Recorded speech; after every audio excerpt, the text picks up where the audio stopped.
Foi em 6 de março de 2025, quando eu coloquei um vídeo falando sobre a melhor e a pior experiência, que foi exatamente o que eu passei.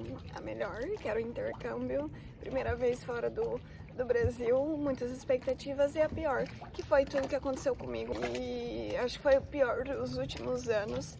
E claro que isso dentro da minha experiência, da minha particularidade no indivíduo, Caroline, tá? Dos desafios que eu passei, então é importante destacar isso, né? Então eu não estou aqui me comparando com nenhum outro, sim, quanto a minha história. Eu peço que você, quando for fazer uma comparação da sua história, considere os eventos que você tem vivido inicialmente para se identificar dentro daquilo, para você conseguir se melhorar. E depois é importante também que a gente coloque outras histórias em perspectiva, porque muitas vezes a gente dá valor muito ao sofrimento quando a gente tem muita coisa para reconhecer que a gente recebeu, para agradecer, né?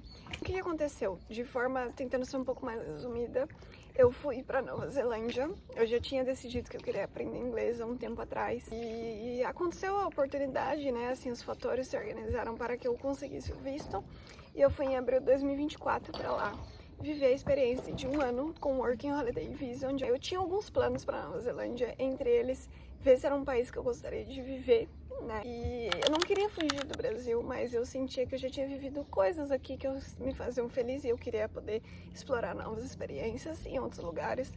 Então eu fui aberta a que pudesse ser um país que eu pudesse morar, mas também havia muita expectativa ali e que eu não sabia lidar, eu não soube lidar. Que isso também foi outro fator que somou a tudo que aconteceu comigo. Então, esse telefone é o meu microfone. Eu acho que o primeiro evento, como eu já contei, né, nesse vídeo de março que eu comentei, existe um grande vazio dentro de mim, da qual eu nunca tinha sentido e eu sabia que precisava de ajuda. Eu batia aqui no meu peito e falava, eu sei que tem alguma coisa aqui dentro que eu preciso resgatar. Eu nunca tinha passado por isso, foi a experiência mais louca nesse sentido de falar, cara, tá vazio aqui, tem alguma coisa que eu preciso entrar em contato com isso, Deus, alguém me ajude, né? E é importante ressaltar que eu tive muita ajuda dos meus amigos, família, assim, de certa forma também, que eu não falei com a minha família, de professores, né? Eu tive muita ajuda. E eu não teria conseguido isso sozinha, mas eu vou contar a partir da minha perspectiva, né? Como que eu fui vivendo.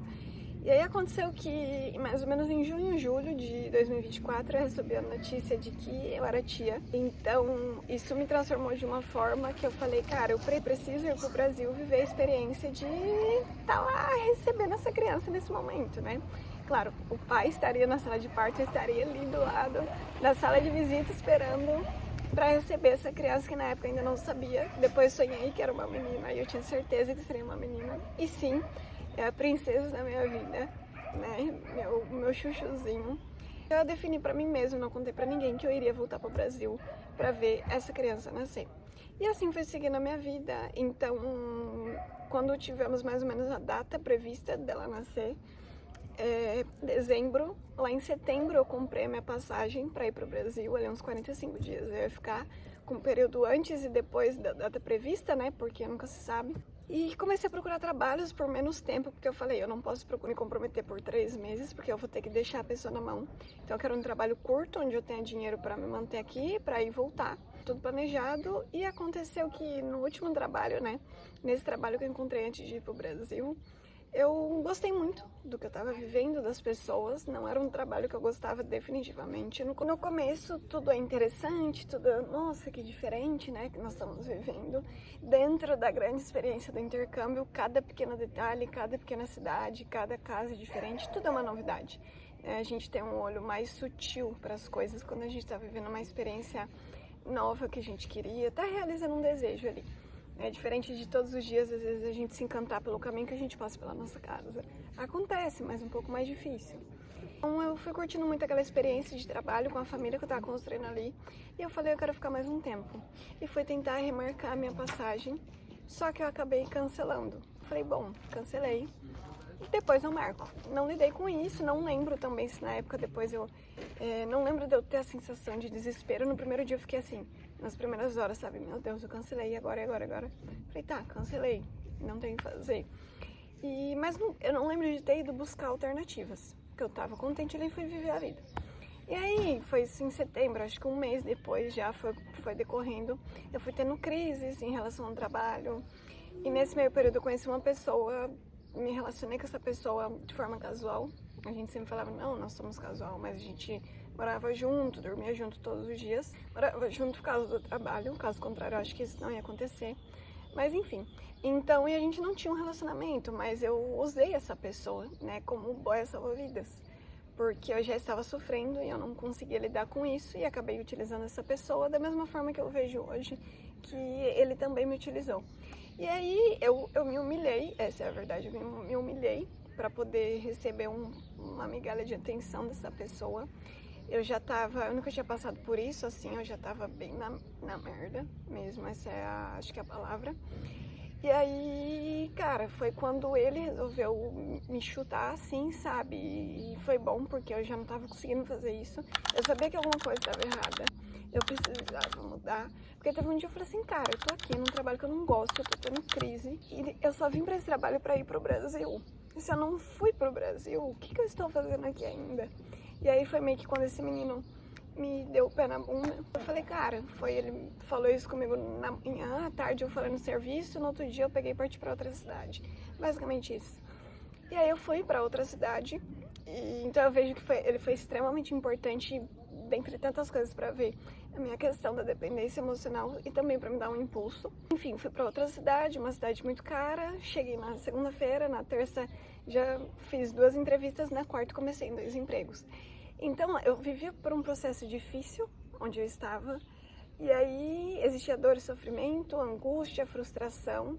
Eu mudei de cidade, nossa, expectativa alta, coisa boa, eu queria estar feliz, mas tinha muita coisa dentro de mim que eu estava tampando, porque eu não estava conseguindo lidar, e eu acho também que eu não saberia como lidar, então eu tentava tampar e fingir que nada acontecendo, tipo assim, ó, tampar o sol com a peneira igual. E aí eu comecei a trabalhar, acho que foi 1 mês e meio, trabalhando em 2 empregos, e aí eu larguei um, e aí depois eu tive que largar o outro, aí eu arrumei um trabalho, fiquei 3 dias, ia ficar 3 dias, fiquei 10, e aí eu comecei a ter crises mais fortes, saí dos trabalhos, tentei viajar, voltei, enfim, até que graças a Deus um dia eu fiz um atendimento com uma professora e mestra e ela, né, assim, fazendo algumas análises, ela está passando por um princípio de burnout.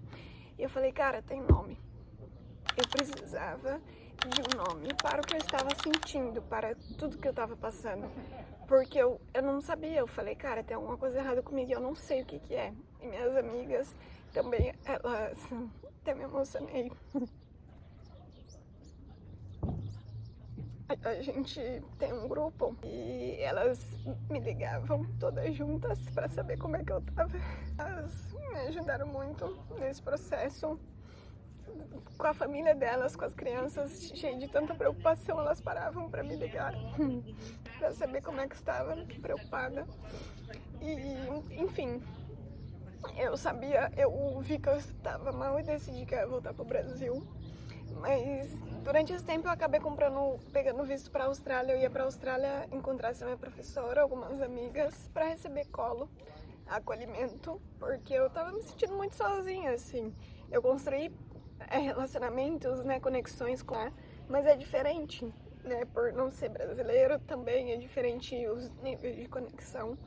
Só que eu não consegui ir pra Austrália porque eu tinha medo. Eu tinha medo de fazer trilha, que são coisas que eu sempre gostei. E lá um dia é super seguro e não tem animais peçonhentos. Tipo, quando eu cheguei eu fazia trilhas assim, adoidado, sabe? Tava extremamente segura. E aí eu comecei a ter medo de andar quilômetros sozinha.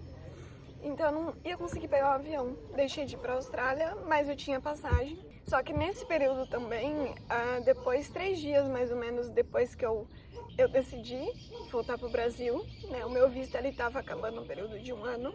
Eu poderia estender para mais 3 meses, mas eu sabia que eu não ia ter condições. Então eu falei, não, eu vou voltar pro Brasil. Mudei um pouco os planos que eu tinha, porque eu tinha certeza que precisava voltar.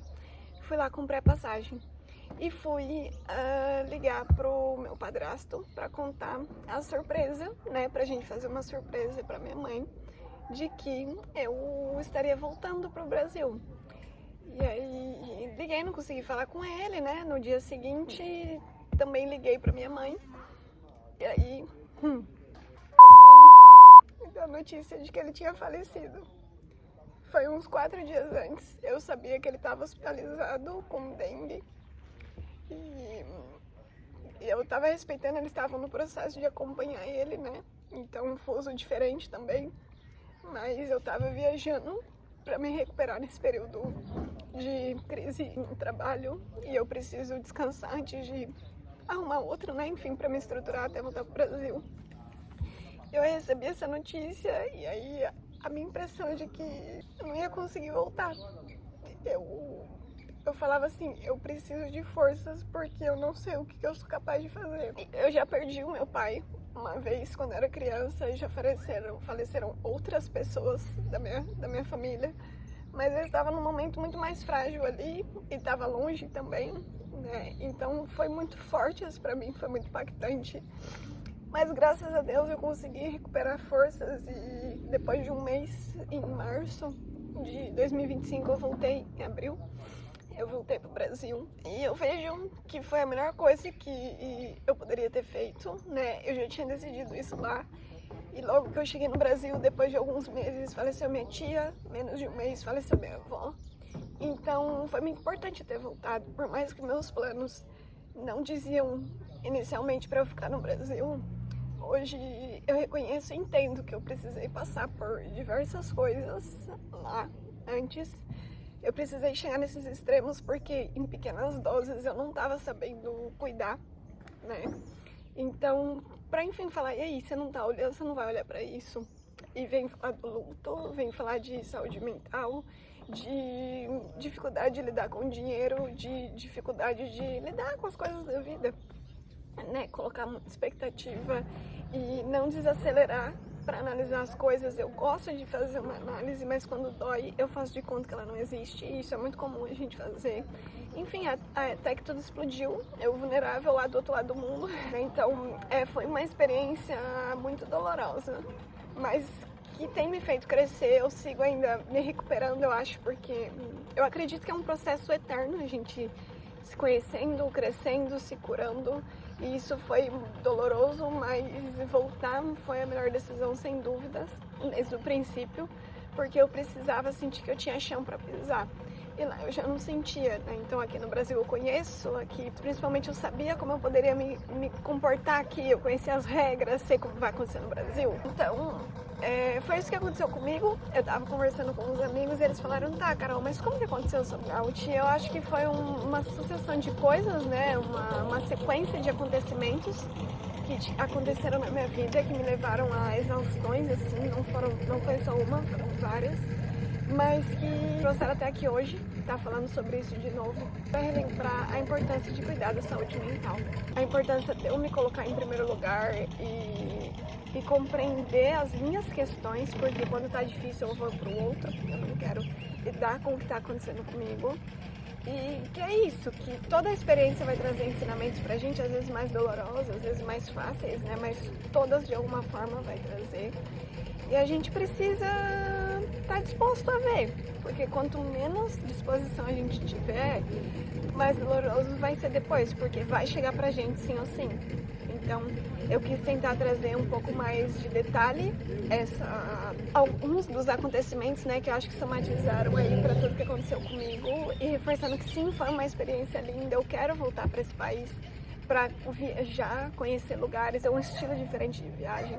Mas eu acho que é isso, é extremamente importante a gente lembrar que a gente carrega nossas expectativas, nossos planos, e nem sempre vai ser como a gente quer, mas que nem por isso vai ser ruim, nem por isso a gente tem que deixar de ir, mas a gente tem que estar disposto a aprender do jeito que tiver que ser, porque sim ou sim vai chegar pra gente e pode ser um pouco mais difícil. É isso, muito obrigada. E seguimos na jornada de seguir viajando pelo mundo e também se autoconhecer.